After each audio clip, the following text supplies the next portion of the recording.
Dear students, very very good morning. पिछली class में हमने मूल अधिकारों का अध्ययन प्रारंभ किया था और हमने सामान्य विशेषताओं के साथ समानता के अधिकार का अध्ययन भी कर लिया था, जिसका कि उल्लेख अनुच्छेद 14 से अनुच्छेद 18 तक अंतर्निहित वर्णित है। अब हम आगे कंटिन्यू करते हुए दूसरे मौलिक अधिकार की ओर चलते हैं। दूसरा मूल अधिकार है स्वतंत्रता का अधिकार, जो कि अनुच्छेद 19 से लेकर अनुच्छेद 22 तक वर्णित है। जैसा कि नाम से ही स्पष्ट होता है, स्वतंत्रता का अधिकार अर्थात व्यक्ति को अपने व्यक्तित्व विकास के लिए उन सभी परिस्थितियों में स्वतंत्रता पूर्वक कार्य करने, आचरण करने की छूट होनी चाहिए, जहाँ तक वो अन्य की इसी प्रकार की स्वतंत्रता में किसी प्रकार की बाधा नहीं बनता हो। स्वतंत्रता का अधिकार प्रजातंत्र जहाँ पर है, उन प्रजातंत्र शासनों की ये आधारशिला कही जा सकती है। स्वतंत्रता के अधिकार के बिना प्रजातंत्र अपने आप को अभिव्यक्त नहीं कर सकता। इस स्वतंत्रता के अधिकार में जो अनुच्छेद 19 है, उस 19वें अनुच्छेद में 7 प्रकार की स्वतंत्रताओं का उल्लेख किया गया है। ये जो 7 स्वतंत्रताएं हैं, ये इस प्रकार से है। अनुच्छेद 19 में 7 स्वतंत्रताओं में जिस तरह से मूल अधिकारों से संपत्ति के अधिकार को हटा दिया, उसी तरह इनमें 7 स्वतंत्रताओं में 6 का हम अध्ययन अभी करेंगे। 7वीं स्वतंत्रता जो संपत्ति के अर्जन और उत्पादन, वितरण, संरक्षण की थी। व्यक्ति चाहे जितनी संपत्ति एकत्रित कर सकता है, कमा सकता है, उसे कानूनी रूप से अब संवैधानिक दृष्टिकोण से हटा दिया गया है। अब अनुच्छेद 19 में 6 प्रकार की स्वतंत्रताओं का उल्लेख है, जिसमें अनुच्छेद 19 क में विचार और अभिव्यक्ति की स्वतंत्रता है। प्रजातांत्रिक शासन में चूंकि व्यक्ति ने सरकार को एक निश्चित समय के लिए सत्ता की चाबी सौंपी है, ऐसे में सरकार पर उसका नियंत्रण बनाए रखने के लिए व्यक्ति को खुलकर अपने विचार अभिव्यक्त करने की पूरी स्वतंत्रता है। वो सरकार के भी खिलाफ यदि सरकार ने जनहित विरोधी कोई नीति नियम बनाया, कोई कार्य किया है, तो सरकार की आलोचना भी व्यक्ति एक निश्चित दायरे में रहकर कर सकता है। क्योंकि जब तक व्यक्ति को अपने विचार अभिव्यक्त करने की स्वतंत्रता नहीं दी जाएगी, तब तक उसका संपूर्ण सर्वांगीण व्यक्तित्व का विकास नहीं हो सकता, और वो अपने विचारों को यदि अंदर दबा कर रखेगा तो वो कुंठाओं से घिर जाएगा। इसी चीज को ध्यान में रखते हुए अनुच्छेद 19 क में विचार और अभिव्यक्ति की स्वतंत्रता प्रदान की गई है। लेकिन पहले वाले अधिकार में भी हमने देखा कि कोई भी अधिकार निरपेक्ष नहीं हो सकता।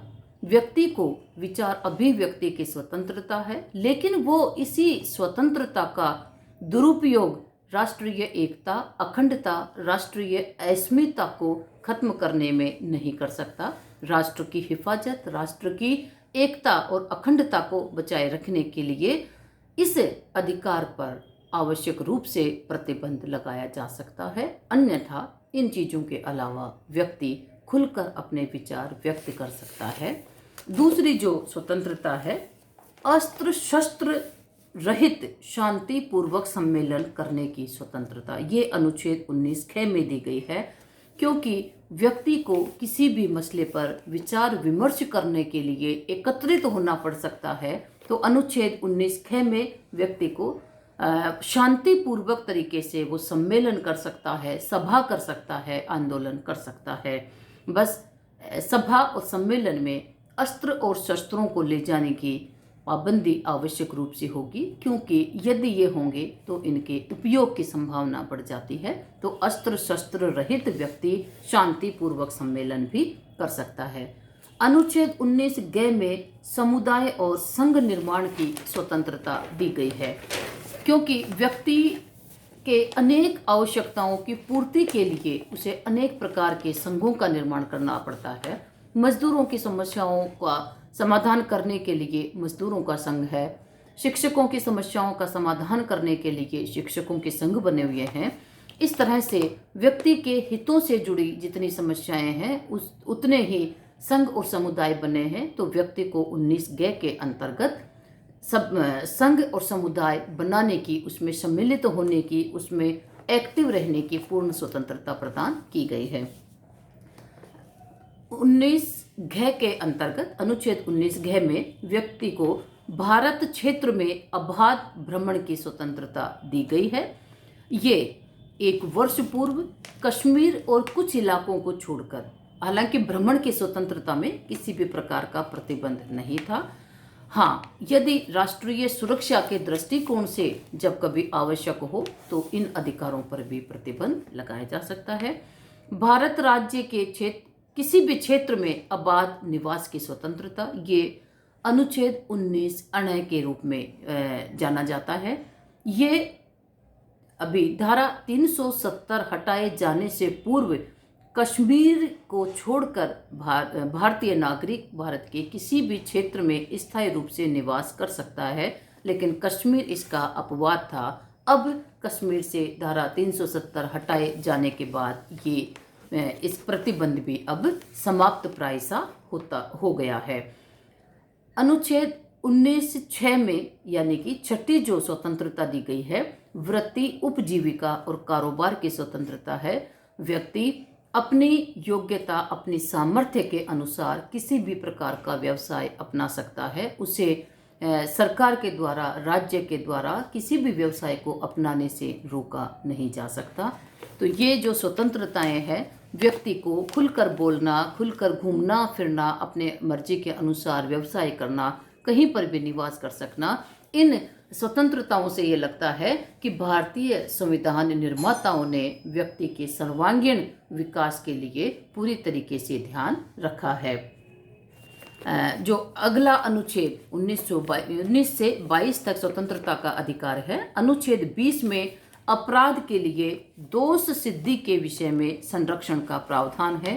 अर्थात अनुच्छेद 20 में ये कहा गया है कि किसी व्यक्ति को उस समय तक अपराधी नहीं ठहराया जा सकता जब तक कि उसने अपराध के समय में लागू किसी कानून का उल्लंघन न किया हो।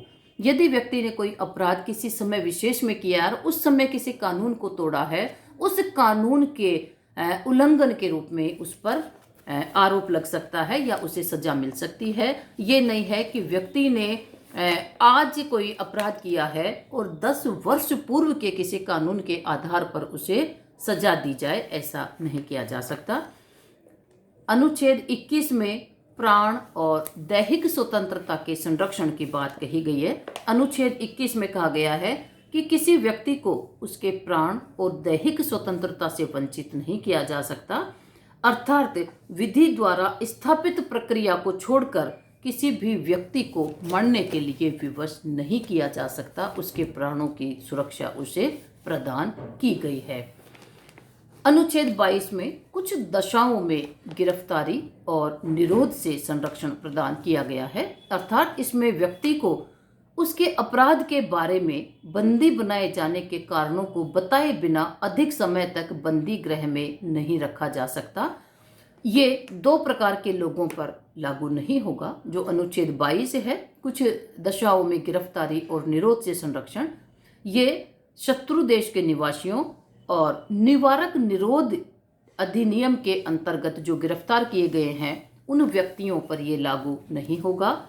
अब स्वाभाविक रूप से ये प्रश्न उत्पन्न होता है कि ये निवारक निरोध क्या है। अनुच्छेद 22 के खंड 4 में निवारक निरोध का तात्पर्य बताया गया है कि वास्तव में किसी प्रकार का अपराध किए जाने से पूर्व और बिना किसी प्रकार की न्यायिक प्रक्रिया के नज़रबंदी है। अर्थात अपराध किए जाने से पूर्व और बिना किसी न्यायिक प्रक्रिया के उसे नज़रबंद नहीं किया जा सकता है। यह जो कानून है निवारक निरोध 1969 तक चला और इसमें नज़रबंदी की अधिकतम सीमा 1 वर्ष तक रखी गई थी। ये जो कानून है ये समय समय पर अनेक रूपों में रूपांतरित होता गया। 1971 में इसका रूप परिवर्तित करके आंतरिक सुरक्षा व्यवस्था अधिनियम बनाया गया। इसमें नज़रबंदी की जो अवधि थी वो 21 माह कर दी गई। निवारक निरोध में जो नज़रबंदी की समय सीमा 1 वर्ष थी, वो इसमें 1 वर्ष और 9 माह कर दी गई, अर्थात 21 माह। लेकिन ये संविधान के 44वें संशोधन के प्रतिकूल होने के कारण ये स्वतः ही कुछ समय बाद रद्द हो गया। इसके बाद राष्ट्रीय सुरक्षा अधिनियम ये सितंबर 1983 में बना। निरोध की तिथि से 10 दिन के भीतर निरोध का आधार बताना पड़ेगा। व्यक्ति को 10 दिन के भीतर ये बताना पड़ेगा कि उसे नज़रबंद क्यों किया गया है। इसी तरह 84 में राष्ट्रीय सुरक्षा कानून अध्यादेश पारित किया, जो कि जम्मू कश्मीर के अतिरिक्त पूरे देश में लागू हुआ। इसमें किसी व्यक्ति को नज़रबंदी के आदेश की अवधि खत्म या रद्द होने पर नया आदेश जारी करके उसे नज़रबंद किया जा सकता था, क्योंकि 84 में जब खालिस्तान से संबंधित और भी कई आतंकवादी गतिविधियां जब देश में हो रही थी, तब इस कानून को लाया गया। और नज़रबंदी के हर कारण पर अलग अलग विचार करके फैसला करना होगा। किसी एक कारण से अवैध पाकर नज़रबंदी को ख़त्म नहीं किया जा सकता, क्योंकि उस समय आतंकवादी गतिविधियों और खालिस्तान की मांग के कारण जो गतिविधियां देश में हो रही थी, उसके कारण ये राष्ट्रीय सुरक्षा कानून अध्यादेश लाया गया। इसमें एक प्रावधान ये भी रखा गया कि किसी व्यक्ति को 2 बार नज़रबंद करने पर पंजाब चंडीगढ़ में अवधि 2 वर्ष और शेष जगह ये अवधि 1 वर्ष रहेगी। 1985 में टाडा नामक कानून लागू किया, अर्थात terrorist and disruptive activities act. इसमें 30 धाराएं थी और इसमें प्रावधान था कि पुलिस अधीक्षक स्तर के अधिकारी के समक्ष दिए गए बयानों और संस्वीकृतियों को अपराधी के विरुद्ध साक्ष्य माना जाएगा। विरोध किया गया, कारण पुलिस अभियुक्त को 180 दिनों तक हिरासत में रख सकती है। बाद में कार्यकारी दंडाधिकारियों के समक्ष उसे उपस्थित कर 180 दिन तक फिर रखा जा सकता है। पुलिस के समक्ष की गई अपराध स्वीकृति को सबूत माना गया। टाडा का मुकदमा एक से दूसरे राज्य या अदालत में स्थानांतरित हो सकता था। अभियुक्त को आरोपी और गवाहों की जानकारी से वंचित रखा जाना था। टाडा की अपील मात्र 30 दिनों के भीतर सर्वोच्च न्यायालय में की जा सकती थी, लेकिन 23 मई 1985 को ये टाडा की अवधि भी समाप्त कर दी गई। 2001 में पोटो नामक आतंकवाद निरोध अध्यादेश लाया गया और इसमें निम्न चीज़ें इसमें शामिल की। गिरफ्तारी में 1 वर्ष तक जमानत नहीं मिल सकती, क्योंकि जब बहुत ज़्यादा आतंकवादी गतिविधियां दूसरे देशों के द्वारा प्रायोजित आतंकवादियां फैल रहा था, तब आतंकवाद निरोध अध्यादेश यहाँ पर 2001 में लाया गया। बिना मुकदमे 90 दिन तक किसी अपराधी को हिरासत में रखा जा सकता है, जिसे शंका या किसी अन्य आधार पर इसमें उम्र कैद की सज़ा हो सकती थी। आतंकवाद की सहायता करने वालों की इसमें संपत्ति जब्त की जा सकती थी और पुलिस को निजी टेप करने का अधिकार इसमें दिया। सितंबर 2004 को पोटा को एक अध्यादेश द्वारा रद्द कर दिया गया। तो ये निवारक निरोध की अलग अलग समय में अलग अलग स्थितियों के रूप में इसकी उपस्थिति रही। इस कानून की कई बार आलोचना की जाती है, क्योंकि कई बार पुलिस के समक्ष अभियुक्त या साक्षी के द्वारा गवाह अपराध को कबूल कर लिया जाता है। 21 माह तक नज़रबंद कर दिया जाना और उसके बाद यदि अपराध साबित नहीं होता, लेकिन वो 21 माह का जीवन व्यक्ति को दोबारा नहीं मिल सकता, तो इस निवारक निरोध की कई कारणों के आधार पर आलोचना भी की जाती है, क्योंकि बंदी को शारीरिक यातना से बचाव का इसमें कोई उपाय नहीं किया गया, जबकि पुलिस अभिरक्षा में बंदी अपराधी के साथ कई प्रकार का मिसबिहेव भी किया जा सकता है। बंदियों के परिवार के भरण पोषण की इसमें कोई व्यवस्था नहीं की गई, क्योंकि कई बार व्यक्ति इकलौता कमाने वाला होता है और वो भी यदि पुलिस या जुडिशियल कस्टडी में चला जाता है तो उस परिवार के भरण पोषण की कोई व्यवस्था इसमें नहीं की गई। और 2 महीने की नज़रबंदी की अवधि 15 दिन या 1 माह होनी चाहिए। 2 महीने की नज़रबंदी की अवधि बहुत ज़्यादा हो जाती है।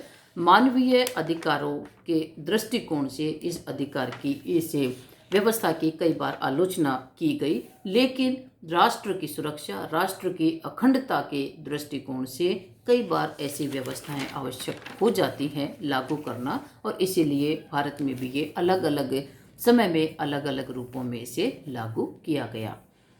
आज के क्लास में हम इतना ही। नेक्स्ट जो अधिकार है शोषण के विरुद्ध या धार्मिक स्वतंत्रता, हम अगले क्लास में उसका अध्ययन करेंगे। Okay, thank you, all the best.